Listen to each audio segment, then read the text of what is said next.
GOP presidential contender Senator Tim Scott released his White House economic plan on Wednesday, making him the latest contender to offer an economic blueprint and coming against the backdrop of a looming potential government shutdown as House GOP members grapple with how to keep the government funded past September. Some of the points that Scott raised in his plan include cutting non defense discretionary spending to pre pandemic levels, instituting the policy of merit pay for government officials instead of automatic raises, implementing several tax policies such as eliminating the death tax and stop the Biden tax hike, a nod to his fiscal year 2024 budget proposal that includes a slight increase in the top marginal income tax rate and would have the wealthiest 0.01% of families paying a 25% tax rate. The plan also calls for the creation of Welfare Reform 2.0 that would create stricter work requirements for programs such as the Temporary Assistance for Needy Families and Supplementary Nutrition Assistance Program, previously known as food stamps. Avoiding blunt trade wars with our friends and allies that hurt consumers and set us back in the mission of isolating China and revamping the research and development tax credit. On Joe Biden's watch, China builds while America borrows. I have a plan to stop borrowing and start building and creating a future made in America, Scott said in a statement upon the release of his economic plan. As president, I will cut socialist government spending, reclaim our supply chains, cut taxes, and unleash American energy. We will lead the world in building, growing, and investing in the future, he added. The Democratic National Convention, excuse me, Democratic National Committee responded to Scott's unveiled economic plan on Thursday, with spokesperson Ryan Lake saying in a statement that Tim Scott said the quiet part out loud. He's running on the same exact failed Maganomics as Donald Trump. President Biden is the only person in the 2024 race who is fighting to grow the economy from the bottom up and middle out, empower workers, and lower costs for families. We'll take Bidenomics over Maganomics any day of the week, Lake added. Scott's plan comes as South Carolina Republicans still trails far behind former President Trump, though some polling suggests he's seen his support increase slightly.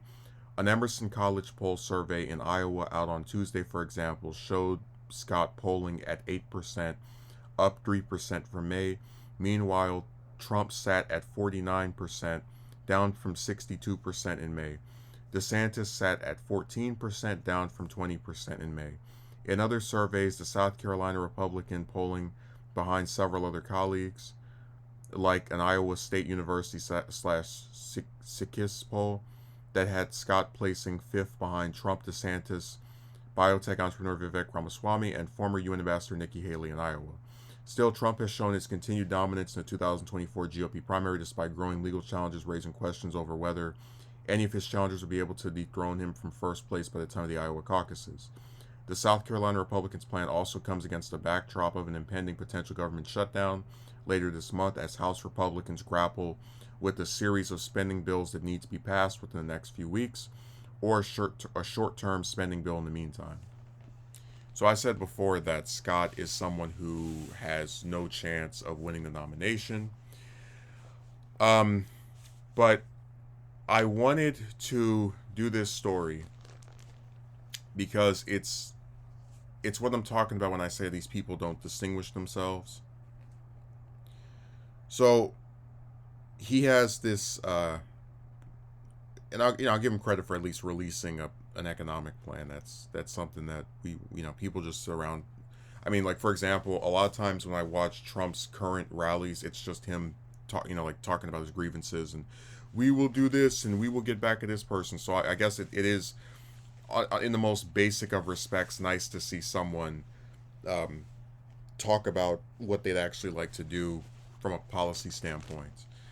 Where we start to get into the problems are, well, I mean, you've got the wanting to gut welfare. That's always something that is fun for these people. Restrictions. I mean, I just don't think it's necessary to mess with food stamps. I really don't. I would see it on a very very low priority list. My favorite part is eliminating the death tax.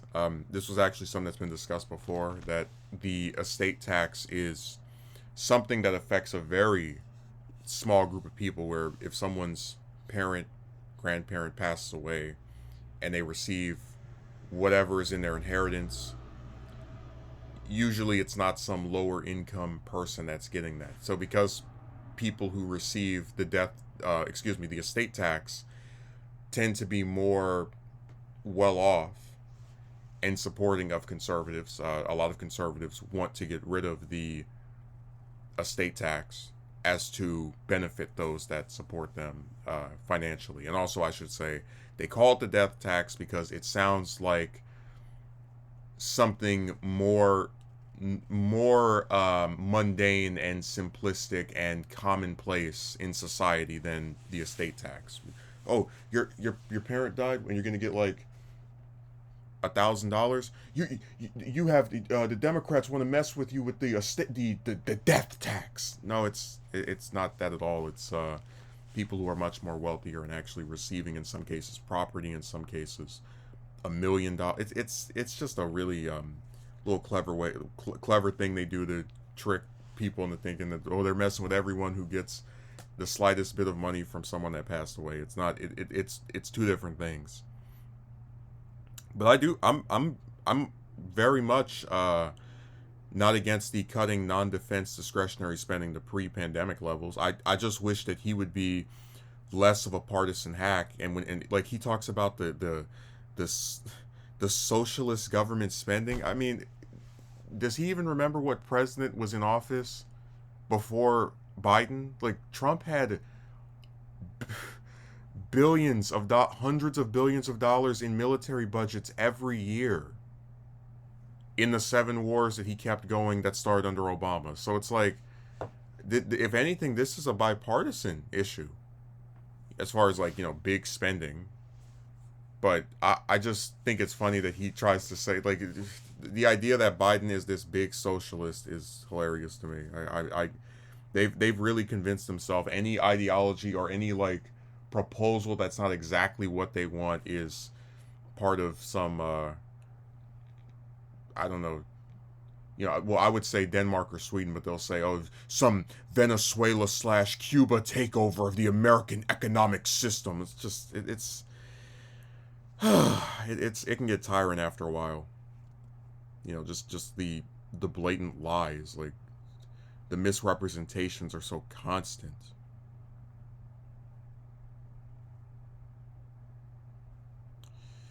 But yeah, this proposal is not the worst I've seen.